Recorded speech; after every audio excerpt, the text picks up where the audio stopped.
Eu não sei se o senhor poderia falar, doutor, quais são as suspeitas, né? Porque aí entra no campo da especulação quem é que estaria tentando boicotar ou plantar esse tipo de coisa. A gente tem um convidado agora, ao vivo aqui com a gente, o Dr. Jeffrey Cicchini, que é advogado do Tenente-Coronel Rodrigo Bezerra de Azevedo. O Tenente-Coronel é um dos presos, dos kids pretos que foram presos no âmbito dessa investigação, e o Dr. Jeffrey fala de uma suposta sabotagem que teria acontecido. Ele vai detalhar para a gente exatamente o que aconteceu, sabotagem que teria levado à prisão do cliente dele. Doutor, seja muito bem-vindo, em primeiro lugar, obrigado pela presença. Explica para a gente esse caso. Eu que agradeço o convite, prazer imenso, sou fã, realmente um dos 10 maiores fãs de vocês, acompanho bastante o trabalho do canal e só tenho a parabenizá-los pelo compromisso com a verdade, que é o que tem faltado hoje, compromisso com a justiça, que é o que buscamos diariamente, e buscamos esse depoimento do coronel. Foi como dissemos, vamos defender a verdade, vamos expor a verdade e dizer o que deve ser dito, e não o que querem ouvir. Esse é o primeiro ponto, foi isso que aconteceu no depoimento. Antes de tudo, acho importante, se me der a liberdade de trazer aqui isso à discussão, esse caso, primeiramente, deveria estar na Justiça Militar. Nós temos aqui um militar das Forças Armadas, o Código de Processo Penal Militar deixa de forma clara, sem qualquer margem para dúvidas e questionamentos. Deveria a investigação estar correndo na Justiça Militar e eventual processo na Justiça Militar. A justiça militar é aquilo que a gente chama de justiça especial, prevalece sobre a comum. O caso deveria ser cindido.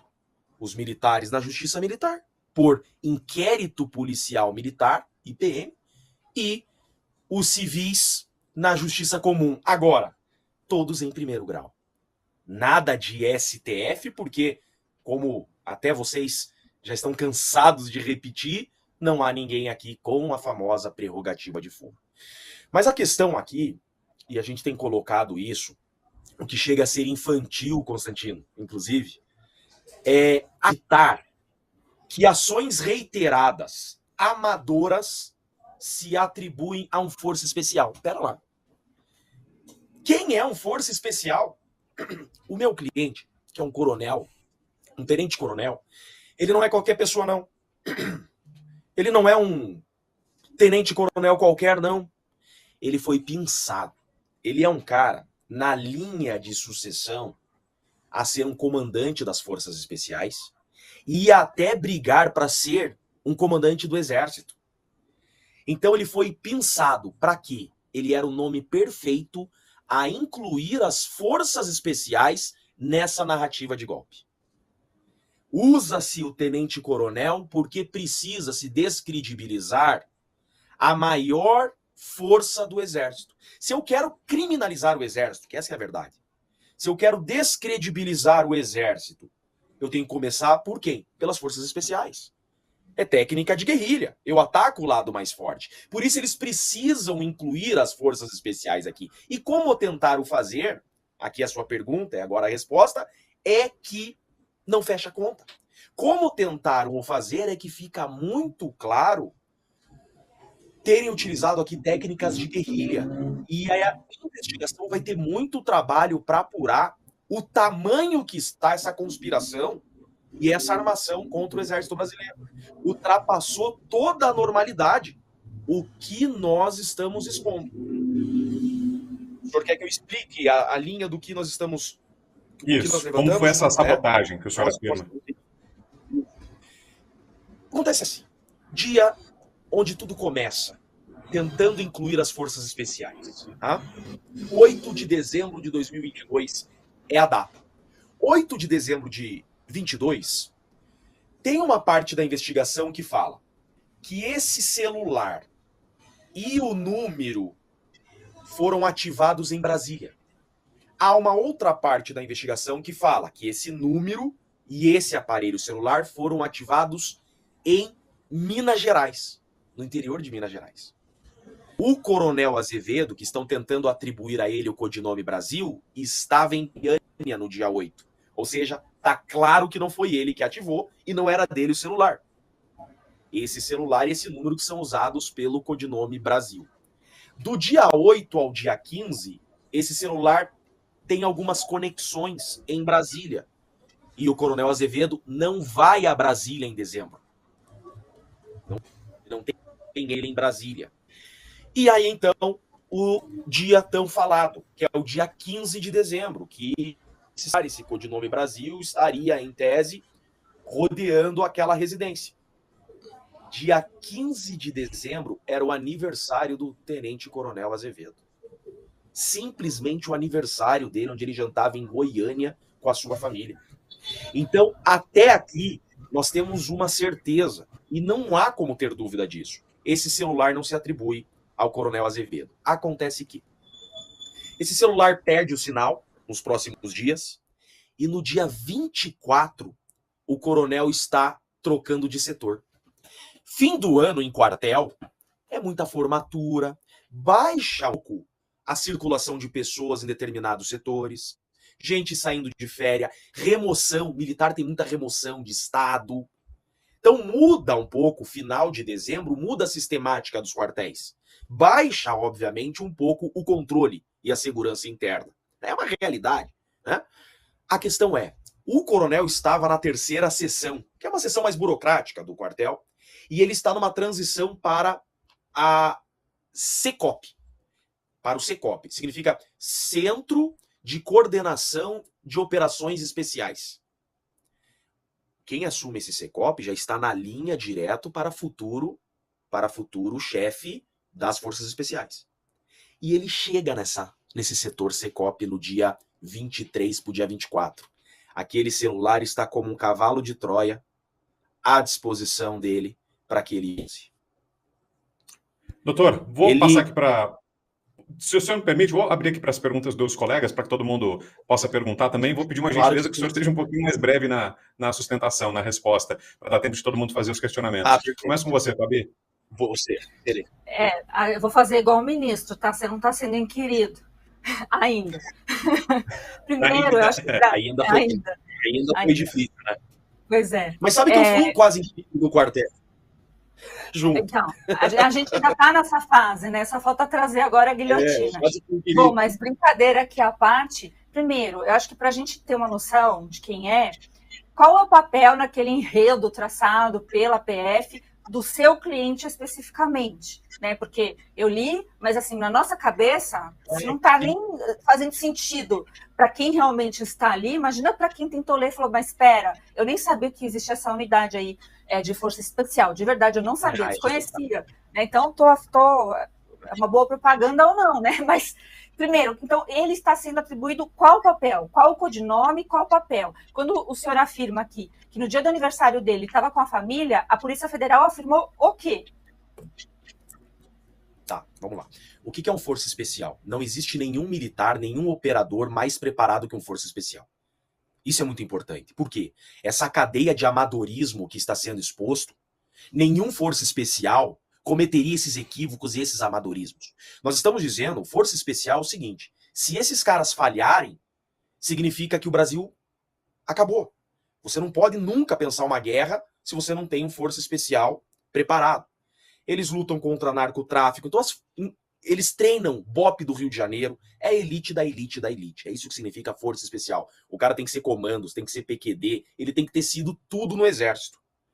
Um militar que chega a ser comandante do exército, ele provavelmente foi um força especial, porque é elite. Né? O que acontece? O coronel Azevedo, em especial, tudo que se atribui a ele é toda essa narrativa que longamente eu expliquei, porque é complexo o caso, por isso que eu expliquei essa narrativa do celular.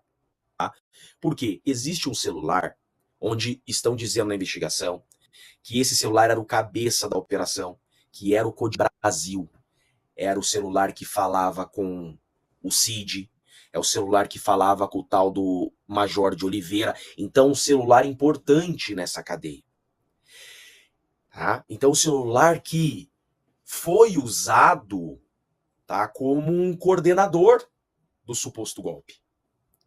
Acontece que esse celular, está claro que ele não está com o coronel até dia 15. Não, é claro, é nítido. E depois, no dia 24, esse celular é franqueado ao coronel para que ele use. Ele colocou, gente, dia 24 é quando ele pega esse celular. Ele chega lá no setor dele, tá aquele celular à disposição dele. Use, aí ó, é para você. É natural. Um força especial, é natural que ele troque de unidade ele vai ter acesso a um celular. Eles estão acostumados, é uma rotina normal para eles. Para nós, a gente olha o celular, por que eu vou usar esse celular? Não, para eles é natural, é o dia a dia deles. Trocar de celular para operação, celulares descartáveis, que mês a mês a gente troca, né? Entra na água, entra no lodo, pula de paraquedas. É uma rotina normal na vida do militar trocar esses celulares. Veja que são celulares descartáveis, baratinhos. Celular, veja a marca do celular, é celularzinho. Então, para ele é uma rotina normal. A questão é, esse celular foi colocado ali nitidamente para que ele usasse. Sabe o que ele faz? Ele pega o chip do CPF dele, ele compra um chip no CPF dele e ele coloca nesse celular e ele usa esse celular até junho de 2023, normalmente. Para suas atividades normais, para suas atividades cotidianas, com o próprio CPF. Ou seja, nunca um força especial ele cometeria um equívoco desse. Tamanho amadorismo. O que deixa claro que ele desconhecia que esse celular foi utilizado. Agora, esse celular foi utilizado em uma trama verdadeira?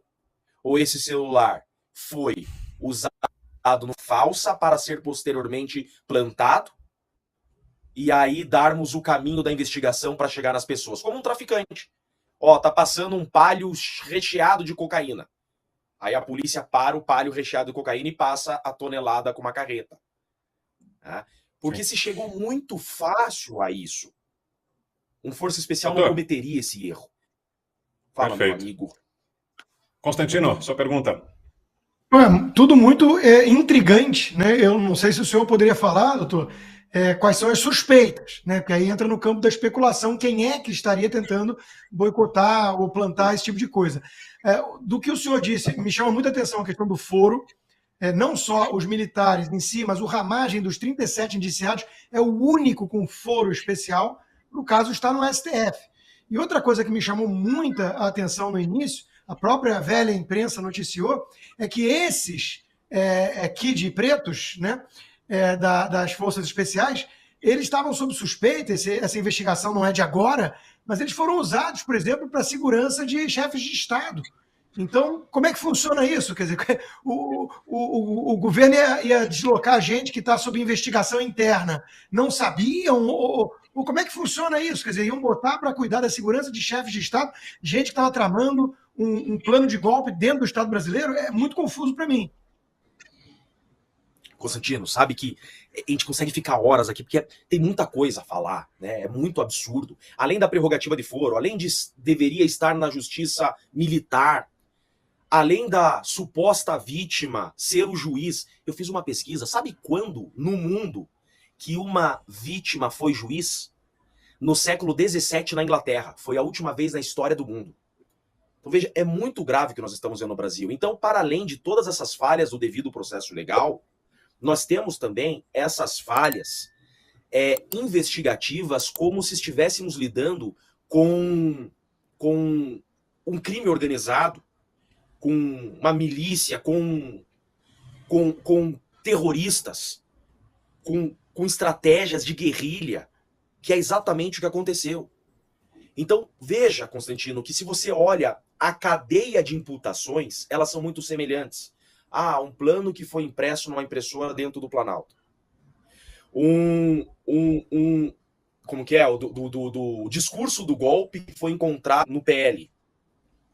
Agora o celular que o tenente-coronel das Forças Especiais, a ele foi franqueado para que ele usasse no trabalho. Ele foi para o Rio de Janeiro em operações, colocou o chip no CPF. Então, que a cadeia está se repetindo. O modus operandi de plantar essas provas é que está causando estranheza. E agora eu percebo que a investigação tem que ter um outro norte. Deve a investigação séria buscar todas as frentes.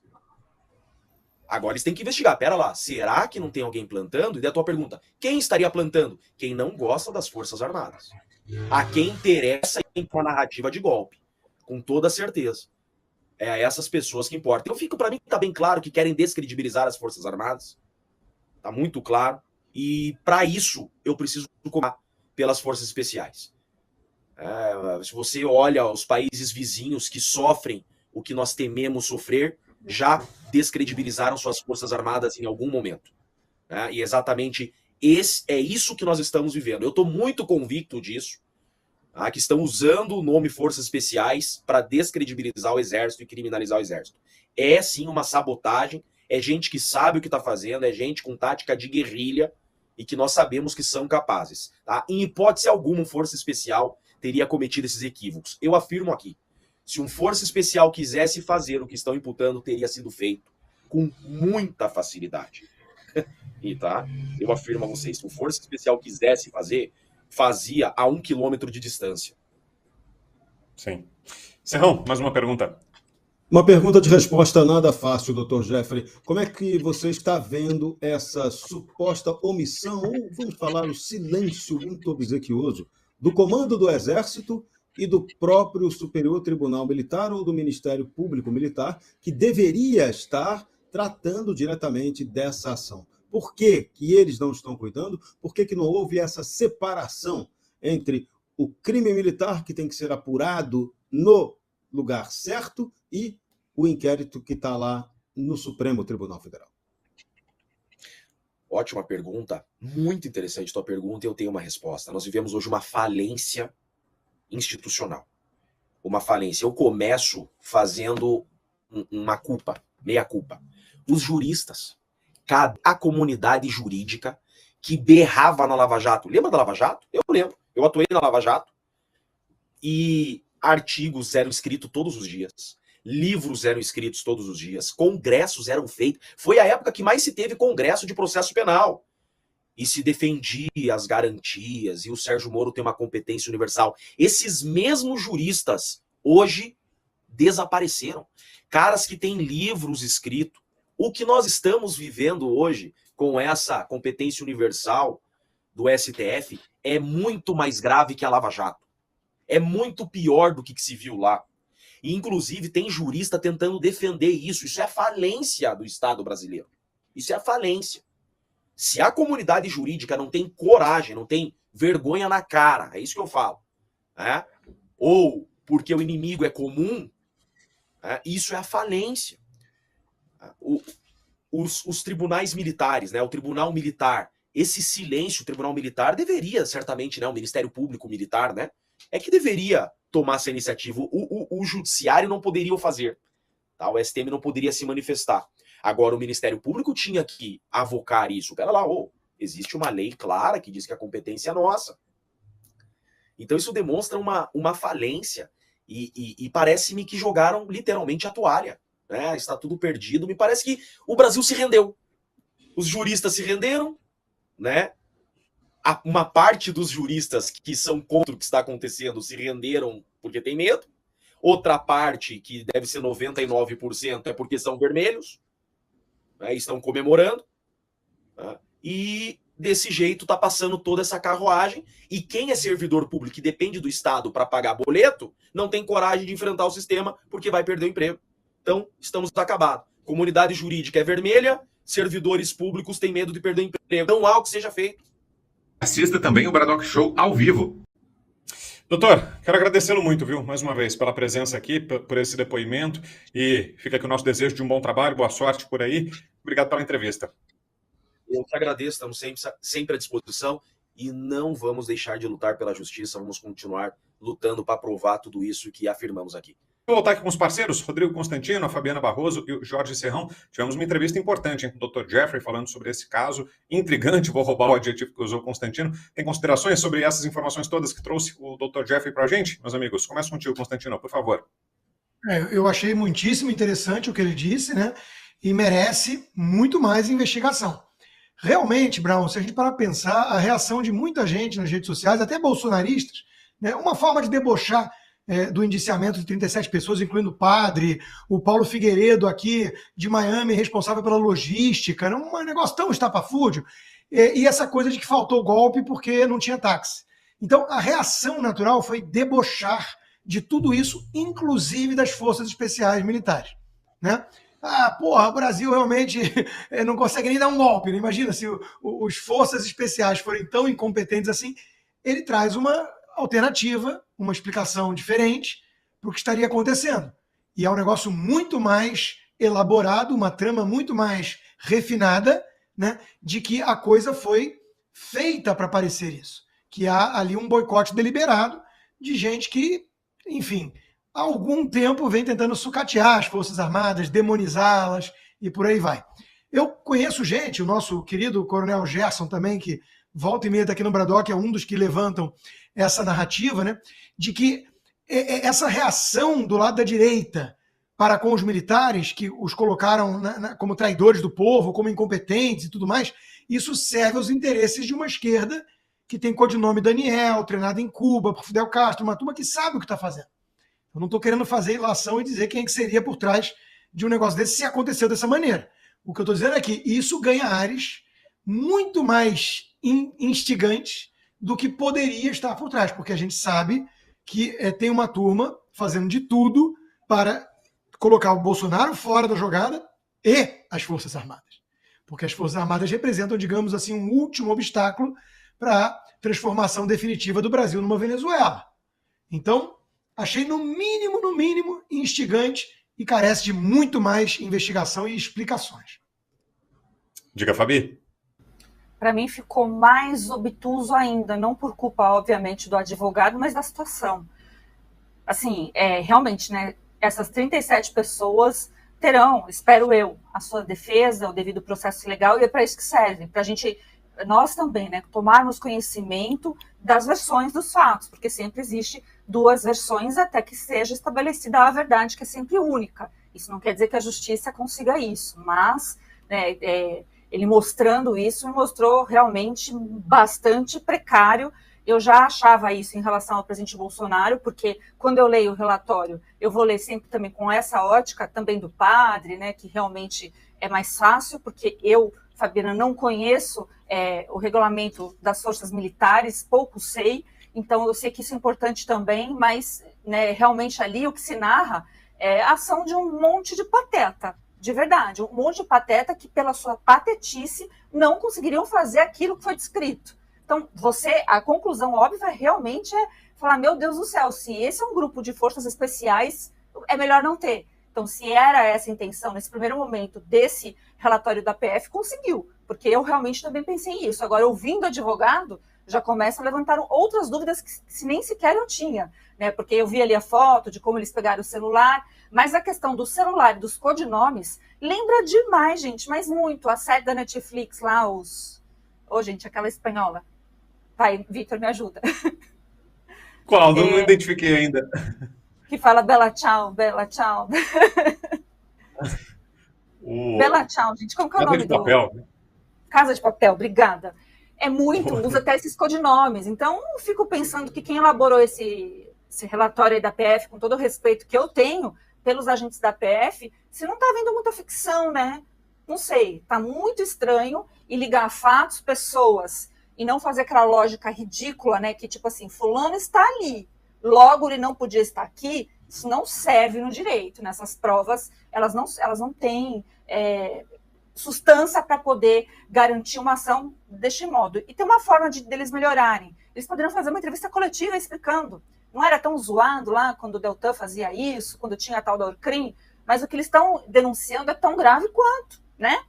Assim, supostamente, né? Pela ideia deles. Então, merecia essa coletiva para ter essas perguntas e ter essas respostas e para a gente poder pensar um pouco melhor.